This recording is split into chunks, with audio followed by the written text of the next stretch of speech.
Welcome to Samba Samba. Enjoy the video. You start inside Pycharm with your project open. Once done, focus on the View menu because that controls layout and mode. You should see Editor, Tool Windows, and Appearance entries. These are the levers you need.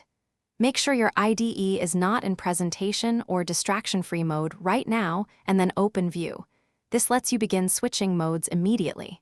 If keyboard shortcuts are preferred, press Alt+V on Windows/Linux or CMD+V on Mac OS to jump directly to the same menu.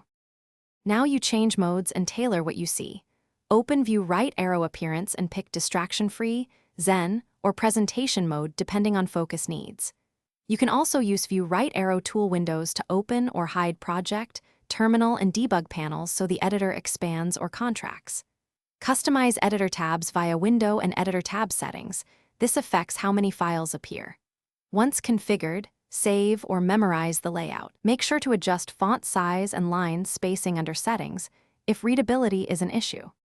Finish by restoring or locking the layout that suits your workflow. You can revert with View right arrow appearance, right arrow restore default layout, or simply toggle off the active mode. If tool windows end up hidden or docked in odd places, use Window right arrow restore default layout to regroup them. If changes don't stick, restart Pycharm to apply UI state, and if problems persist, invalidate caches and restart. This clears corrupted UI state. One key troubleshooting tip: when nothing helps, check for plugins that modify UI and disable. Thanks for watching. Consider subscribing if we helped you.